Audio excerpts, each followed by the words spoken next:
खबर शिक्षा विभाग से जुड़ी हुई है, जहां एक बार फिर बड़े भ्रष्टाचार का जिंद बाहर निकला है। अभी आप रीवा टीआरएस कॉलेज के 14 करोड़ के हुए घोटाले को भूल भी नहीं पाए होंगे, जिसमें 3 प्रभारी प्राचार्य जेल की हवा खा चुके हैं। ताजा मामला जीडीएस शहडोल प्राचार्य से जुड़ा हुआ है, जहां की प्राचार्य को 13 करोड़ रुपए की वित्तीय अनियमितता के आरोप में निलंबित कर दिया गया है। लेकिन प्राचार्य का निलंबन शिक्षा विभाग में चर्चा का विषय बना हुआ है। दरअसल शासकीय इंदिरा गांधी कन्या महाविद्यालय शहडोल की प्राचार्य डॉक्टर उषा नीलम को निलंबित कर दिया गया है, जिनके ऊपर 13 करोड़ की वित्तीय अनियमितता का आरोप लगा है। उक्त भ्रष्टाचार की जांच शहडोल कलेक्टर के द्वारा की गई थी, जिनके जांच प्रतिवेदन के बाद अपर सचिव बीरन सिंह भलावी ने निलंबन का आदेश जारी किया है। डॉक्टर उषा नीलम शासकीय इंदिरा गांधी कन्या महाविद्यालय शहडोल के प्राचार्य के पद में पदस्थ थी, जिन पर 13 करोड़ के वित्तीय अनियमितता का आरोप लगा है। बताया जाता है कि पद का दुरुपयोग कर नियम विरुद्ध कार्य करने, नियम विरुद्ध भर्ती कर उन्हें नियमित अध्ययन कराकर शासन की छात्रवृत्ति का लाभ दिए जाने का गंभीर आरोप कलेक्टर ने पाया था, जिनके द्वारा जांच प्रतिवेदन किया गया है।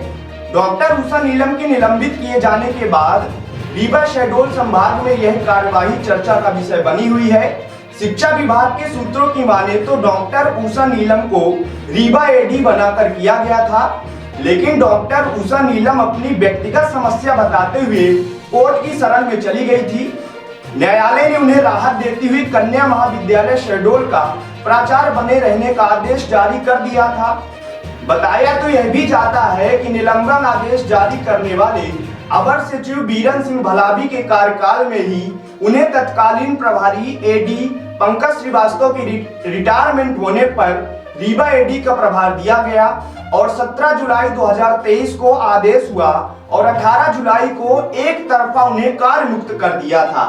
उक्त आदेश मिलते ही वह कोर्ट की शरण में पहुंची और उन्हें राहत मिली थी। माना जा रहा है कि अपर सचिव के आदेश के विरुद्ध कोर्ट में जाने के चलते 13 करोड़ के भ्रष्टाचार का जिंद निकला और महिला प्राचार्य निलंबित की गई। आपको एक बार फिर याद दिला दें कि रीवा टीआरएस कॉलेज में 14 करोड़ की वित्तीय अनियमितता का मामला आया था, जिसमें तत्कालीन प्राचार्य और एडी रहे डॉक्टर सत्येंद्र शर्मा, प्रभारी एडी और पूर्व प्राचार्य रहे एसयू खान और प्राचार्य राम शुक्ला, जिसमें तत्कालीन प्राचार्य और एडी रहे डॉक्टर सत्येंद्र शर्मा, प्रभारी एडी और पूर्व प्राचार्य रहे एसयू खान और प्राचार्य रामलाल शुक्ला सलाखों के पीछे जा चुके हैं। पूरे मामले को लेकर रीवा एडी आरपी सिंह ने बताया कि आज ही उन्हें जीडीएस कॉलेज शहडोल के प्राचार्य के निलंबन का आदेश प्राप्त हुआ है।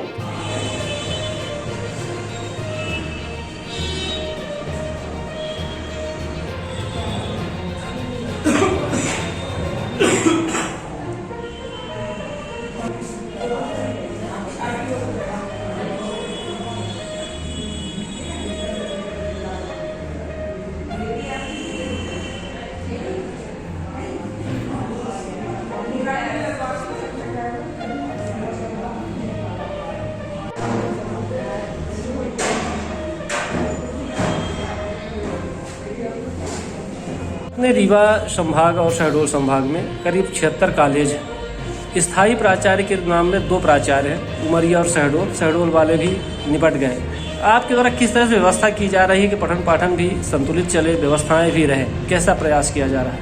मध्य प्रदेश शासन के द्वारा 3 तारीख को मेरा आदेश आया और 4 तारीख को मैंने ज्वाइन किया। उसके बाद मेरा पहला उद्देश्य पठन पाठन व्यवस्था को दुरुस्त करना। इस संदर्भ में मैंने सभी अग्रणी महाविद्यालय प्राचार्यों को आदेशित किया कि आप मध्य प्रदेश शासन के कंडिकाओं के अनुसार पठन पाठन व्यवस्था संचालित करें, जिसका मैं निरीक्षण करूंगा। निरीक्षण में अगर शासन के निर्देशों का पालन नहीं होगा तो आपके खिलाफ कार्रवाई की जाएगी। इस संदर्भ में सबसे पहले मैंने गुरु महाविद्यालय का निरीक्षण किया, फिर सिंगरौली में पीजी कॉलेज सिंगरौली, शासकीय कन्या महाविद्यालय सिंगरौली, मॉडर्न कॉलेज बैढ़न, इसके बाद शासकीय महाविद्यालय सरई। फिर इसके बाद मैं परसों मैं शासकीय महाविद्यालय त्योंथर, शासकीय महाविद्यालय मंडवा, शासकीय महाविद्यालय रामपुर कचलियाल आदि महाविद्यालयों की व्यवस्था का निरीक्षण किया और वहाँ पर पाई जाने वाली जो भी अव्यवस्थाएं थी, साफ सफाई, पठन पाठन या अन्य कार्यालय, उनके सामने उनको निर्देश दिया गया है और पत्र जारी कर दिया गया सबको कि आप कैसे इसको सुधार सकते हैं और इसको सुधारने के लिए आप अपना प्रतिवेदन यहाँ पर प्रस्तुत करिए और प्रतिवेदन के आधार पर उनकी कार्रवाई की जाए। क्या समस्या है बताइए, जो आपके स्तर पर हो या राज्य स्तर पर हो? नहीं, जिनको सुधार- पठन पाठन की व्यवस्था तो हमारे स्तर पर ही हम चाह रहे हैं कि पठन पाठन हो छात्रों के तक। तो जो हमारे पास अति विद्वान हैं, शिक्षक हैं, तो इसमें इसीलिए राज्य शासन बीच में इकाई रखती है, पठन पाठन व्यवस्था आप सुदृढ़ करिए।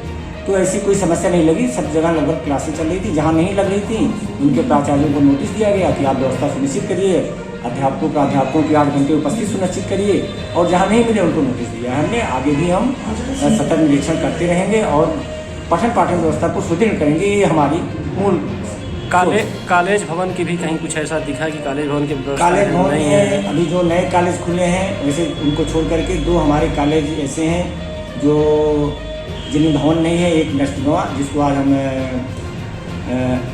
कॉलेज शासकीय महाविद्यालय, और एक विधि महाविद्यालय सीधी था।